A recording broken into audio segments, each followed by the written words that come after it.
Hey there was a brand new trial that came out in functional motor disorders just last week, and we're going to review it today. I'm so excited. So get ready because there's a lot to share. By the way, if we haven't met, and here we are diving right into the study, my name is Julie Hirschberg. I am a neurologic physical therapist. I'm the owner and founder of Reactive Therapy and Wellness.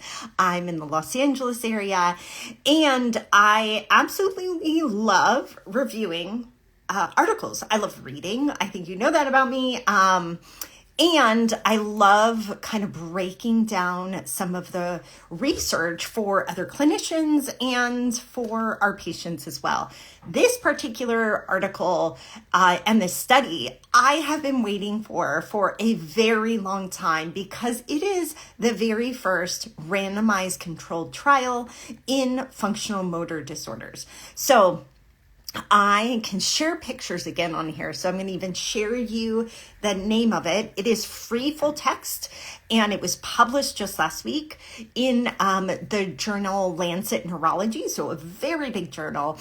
And it is called Specialist Physiotherapy for Functional Motor Disorder in England and Scotland. It's the Physio for FMD is the name of the trial. A pragmatic, multi-center, phase 3 randomized controlled trial. This is the type of trials that have not existed when it comes to physical therapy and functional neurologic disorder. So, of course, this is a big deal. It's a big deal to have a phase 3 randomized controlled trial come out. So we've been waiting. You can see a long list of authors. Glenn Nielsen is the lead author. He's a physio in the UK and has been one of the leaders in the consensus guidelines and really informing our practice as physical therapists. So let's dive into this. Here, I'll stop sharing this picture here. So whenever I read a paper, I like to know who exactly they studied, because you might kind of read the headline or read the results, but it doesn't even apply to you or to your patient. So what is very cool about this is that they looked at over 300 people with functional motor disorders. So this is not all of FMD. These were just motor disorders. And I think I actually have a graph here that I can share with you of who was included in this. Let's see. Oh, that's not very helpful to you all. So let me stop sharing that because it kind of cuts off there.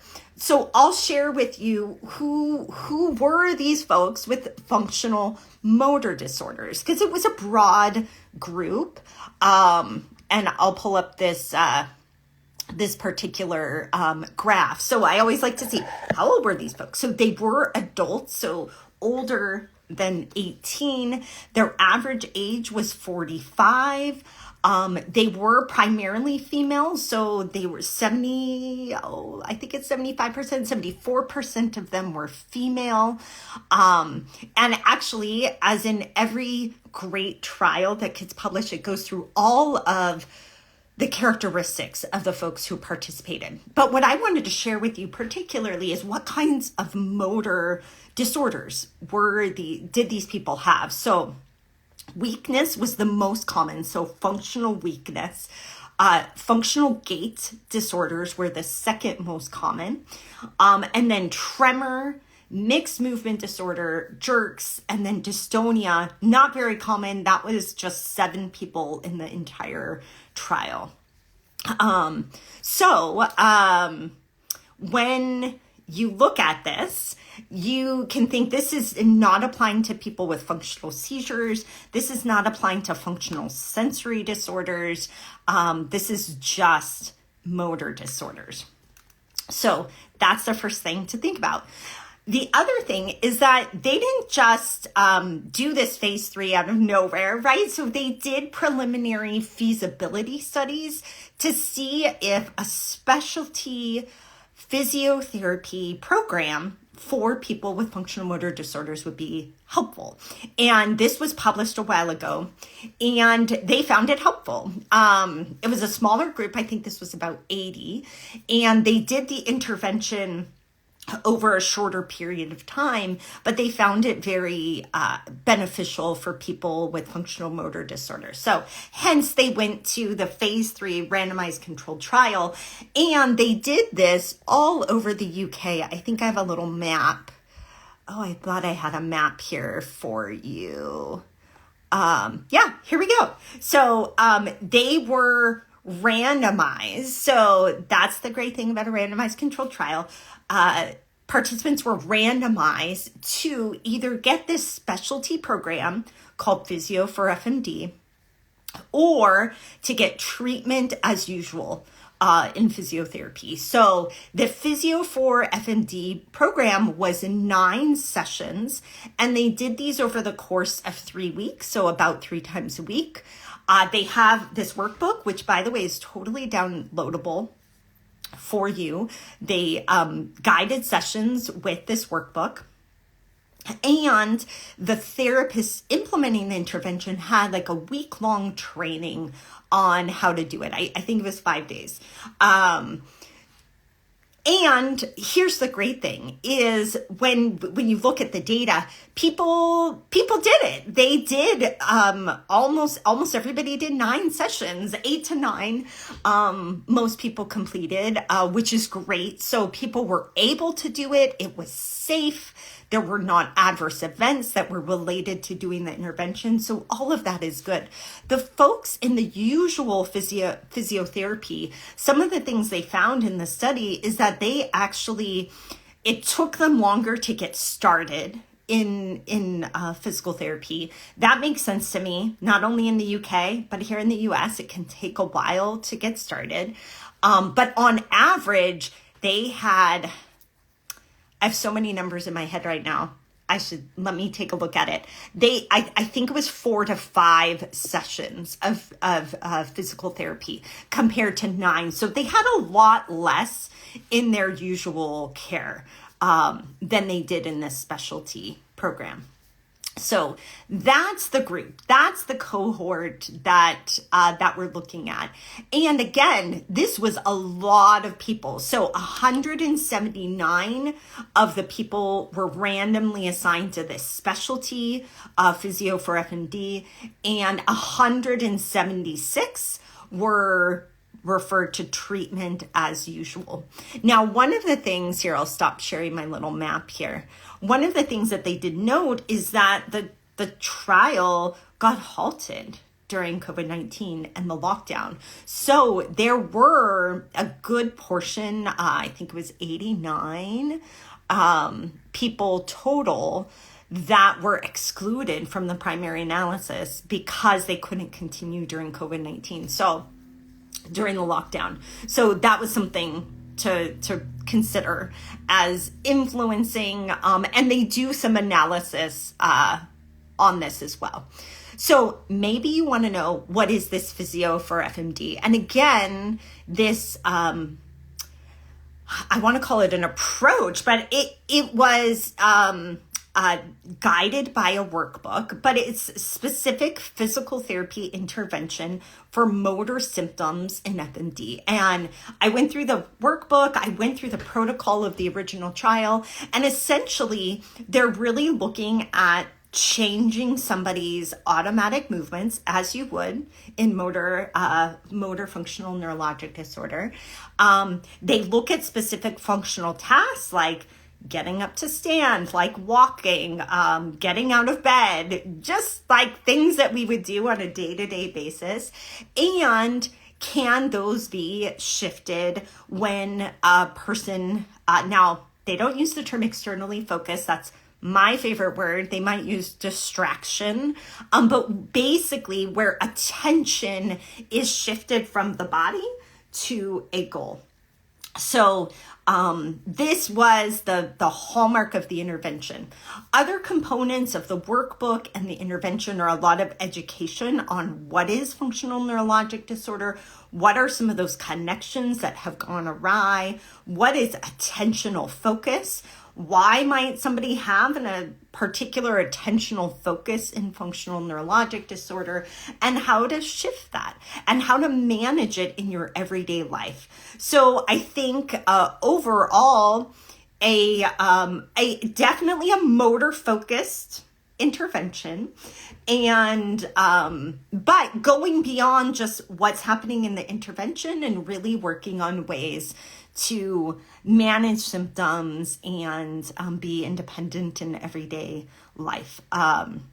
So not something new, I think, when it comes to us understanding how we might approach FMD, because these authors wrote the consensus guidelines. This is all that's been out there for us as physical therapists in the literature. So particularly, when we think about the how they created this and when they created this, things have changed a lot in the last few years, even in the last 2 years, in what we understand, like in the sensory system, autonomic and things like that. This trial was designed before that understanding. So it's very, very motor heavy. And that is very much how randomized controlled trials kind of have to be. They have to be very protocolized.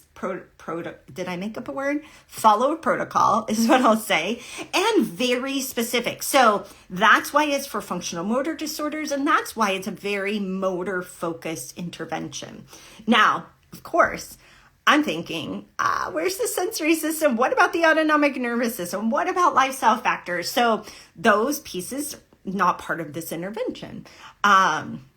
So what were the outcomes? Before we get to the outcomes, by the way, so they have people enroll, they have them randomly assigned, they do an initial baseline assessment, and then let me look at this. They did assessments, I believe. Oh, I lost this piece of data. I want to say it was 3 months, 6 months, and 12 months, but I think at least 6 months and 12 months follow-up period. So that's when they did assessments. And so when they're reporting on the primary outcome measure, they're really reporting on this kind of pre and post, the 12-month follow-up. And when you're doing a large study like this, you like a priori, meaning like ahead of time, say, we are looking at this primary outcome measure. You need to choose one when it comes to designing a study. And they chose the SF36, it's the short form 36, physical functioning subscale. This is their primary outcome measure. Now they looked at other outcome measures, but that was the primary. And the main thing that they're looking at is from baseline to 12 months, did that primary outcome measure change, and was it statistically significant change between the groups, the specialty group and the usual care group? So I'm going to show you that outcome. Can we see the table here? It's teeny tiny. This is the table. The very top line is the SF36 outcome. What you can see on one side is specialist physiotherapy, and the other is treatment as usual. You can see a change from baseline. The change from baseline at 12 months, so higher score is better. Specialist physiotherapy on average changed 10.7 points, and the average change from baseline for the usual care group was 5.9. Yes, that is different, but it's actually not statistically significant difference. So essentially, if you kind of include the level of error and standard deviation of those numbers, those groups were not different. Both of them improved. So both groups improved on the SF36 physical functioning scale. They just weren't significantly different from each other. So that is the primary outcome measure, meaning if that's all we looked at, we would go, well, people get better with physio, and it was the same whether you were in the specialty program or treatment as usual. Now, of course, there's all of these other measures that you can see here. So we see the SF36 physical role, pain, health perceptions, energy and vitality, social function, emotional, mental health. They looked at fatigue, anxiety and depression, confidence with the diagnosis, many other pieces. There were a couple of pieces that were different for the groups, and that was mental health was slightly better in the group with the specialist physiotherapy, and the person's perception of improvement. So I want to show you that. And by the way, if you have questions, comments, put them in here.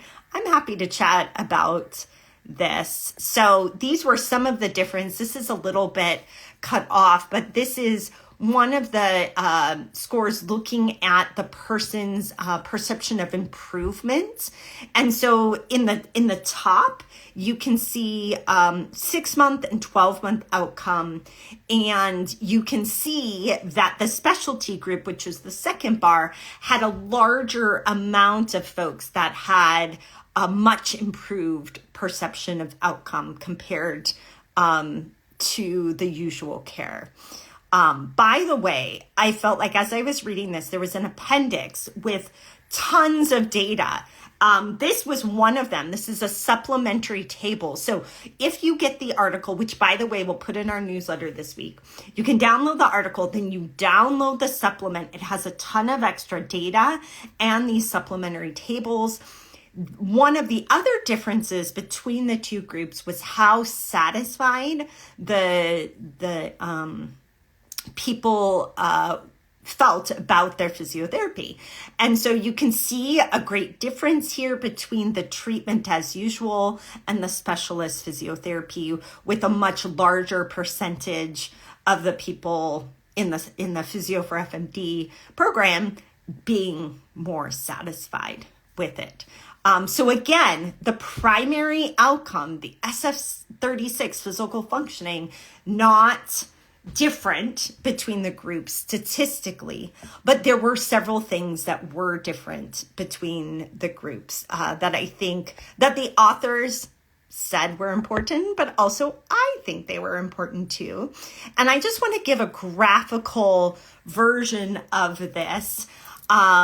So this is the physical functioning scale of the SF36, and you can see the blue is the specialist physiotherapy. You can see that those scores at baseline to 6 months improved, and they actually kept slightly improving from 6 months to 12 months, but that was not different than the usual care. Now, something that is really interesting here that the authors talked about was when people got the usual care. And I think this is important with this particular graph.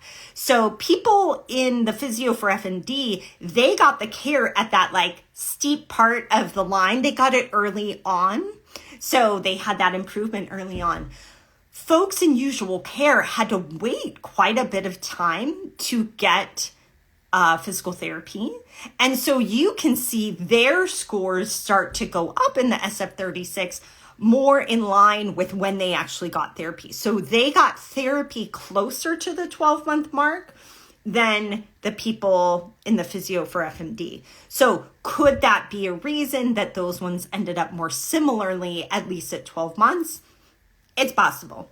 That's not what they studied. That's not what they set out to study, but that is possible. Anytime you do a trial and you have an outcome, you want to kind of know why. You're going to conjecture why. You're going to look at secondary analyses. There's like so many pieces that there's a lot that's going to come from this trial. And they alluded to this even in the paper that there will be some secondary analyses, and those secondary analyses will help us understand, are there particular groups of people that did better with this specialist approach? Are there people that it really doesn't matter? They could go to physio anywhere and they're going to get better. That's great to know too. So I'm excited for even more secondary studies to come out of this one. So I've got, I think, one more here. This one, it's also going to be probably, yeah, you can't even read it. But again, I hope this gets you, if you like a good research article, at least I hope this gets you excited to look at it. In this particular graph, this is looking at the effect size of the measures from 6 months to 12 months. And things that are on the right side of the graph favor specialist, the physio for FMD program. Things on the left side favor usual care. Well, nothing is really favoring usual care is what you can see. Lines that get completely on the side of the graph, so you can see that gray line completely on the side, that's the role. So that's the person's physical symptoms, that's improved. The other ones that you can see are their confidence in diagnosis, improve. So this was just one other way to look at those secondary outcome measures. But I know it doesn't show up well. You can't really see the categories on there. But I love this kind of graph because it also shows a lot of the areas where these two groups looked very similar. Anxiety, depression, functional mobility, the emotional, their role emotional pieces. So you can visually see that. So if you're a visual person, that's really, really helpful. So let's talk about let's talk about some of the difficulties with this trial. And this is also part of the research process. Like, what are the limitations? What do we learn from this? I think one of the biggest things that we learn is we don't have good outcome measures. That's not a surprise. We've been trying to figure out what outcome measures are best in functional neurologic disorders, and it's really hard to do. And the SF-36 might not be the best measure here, and it might not pick up improvements that are actually happening, because what we did see is that clinical global impression of change for people where they rated themselves much improved, like it was much improved. That didn't really match with the SF-36. But again, you don't change your mind about the hypothesis after you gather the data. You go in with a hypothesis. The hypothesis was the SF-36 would be the thing to change, and it didn't. So it really makes you wonder, is that a good measure? And I'm just going to say, for our practice, we actually used to use the SF-36 as well as an outcome measure, and we gave up on it. We have used the SF-12 primarily because it's shorter and we have a lot of outcome measures and it's kind of overwhelming for people. So we got to talk about the practical aspect, but also just that potentially SF-36 was not as responsive and not as really indicative of change for a person with FMD. So yeah, I think this trial confirms maybe the SF-36 is not it. We also use the patient global impression of change, which what we see with intervention, that really changes and people report getting much better. And that's similar to the clinician global impression of change that they use. So maybe that is a better measure. We also use the patient-specific functional scale, or the PSFS. And this one I love because it's specific to the patient. It hasn't been validated in FMD, but it's been used in a lot of other chronic conditions. So that might be a good option. Certainly at this point, we're not doing a randomized controlled trial at our little community clinic, but we can retrospectively look at our data, and our data, the two pieces that we almost have for every single patient are the PSFS and the global impression of change. So I would be using those to look at change. The other thing that they talk about, and I should have mentioned this when I talked about the patient population, was it turns out just by random chance, the people in the specialty physio for FMD group actually had symptoms for almost a year longer. So they had longer duration of symptoms than the other group. And again, it's just random assignments. So this was not controlled for. That could be a reason, potentially, that they saw less difference in change. And this is not something the authors talked about, but I'm going to talk about all of the other systems involved. So this would be my biggest piece. And I would guess if this group was designing a trial again, they wouldn't just focus on the motor symptoms. Actually, I shouldn't say just the motor symptoms. They would include a broader focus intervention-wise on the underlying sensory issues, autonomic issues, lifestyle components that are contributing to the motor symptoms. They didn't do it. Wasn't part of this trial. And so I would suppose that addressing those particular pieces would help people even get better. I would also suppose just doing PT for a lot of people isn't enough. So this study just looked at physio, so just physical therapy. And most of the folks that I meet with FMD need a lot more than just my skills. They need occupational therapy and psychology and maybe speech therapy too. So even if it's just motor symptoms, I find it's much more complex than just a motor answer to a motor symptom. So that would be my 2 cents of the next step if we're going to be looking at studying intervention for people with FMD.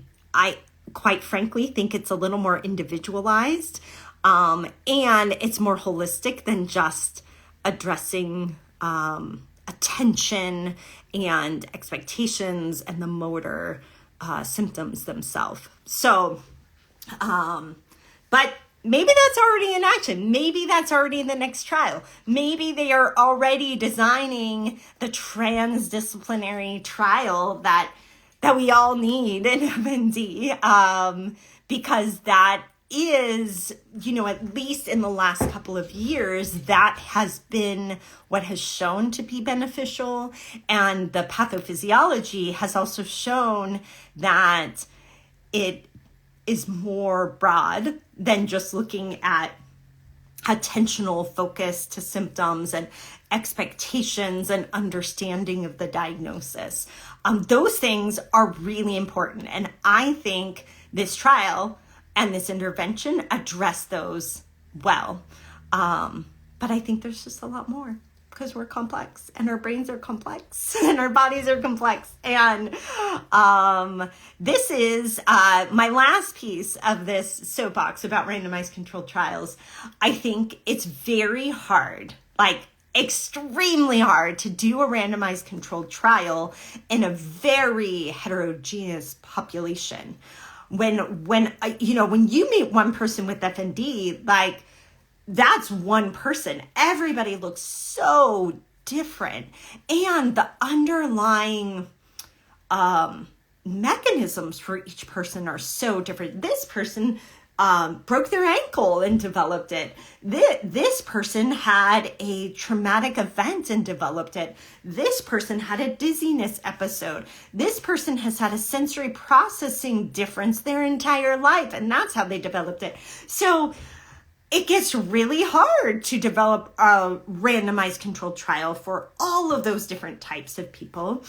And one size fits all just isn't going to work, right? So I think that's a big challenge. So one of the things I would say is I really want to applaud this group, which, by the way, I'll put it up here again.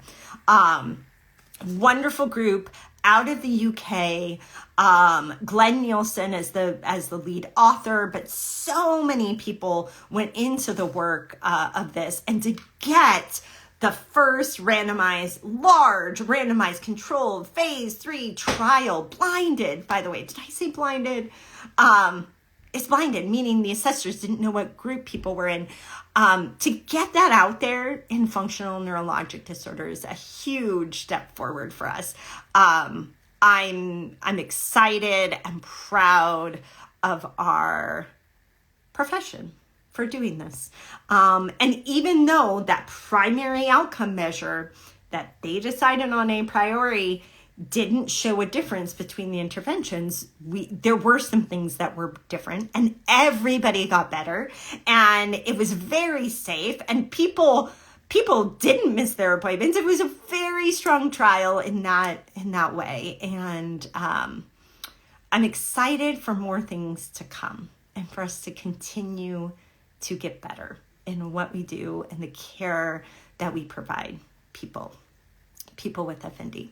So again, the study, it's free full text. There's a great appendix. There's the workbook that they use is available on their website, Physio for FMD. So I'll put everything in our newsletter this week. Just comment newsletter.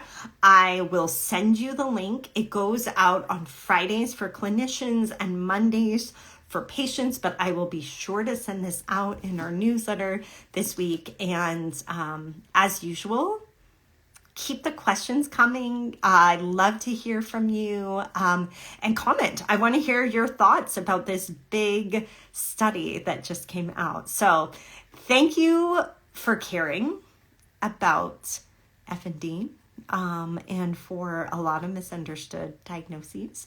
You showed up, you listened, and I appreciate that so much. I hope you have a wonderful evening. Thanks so much.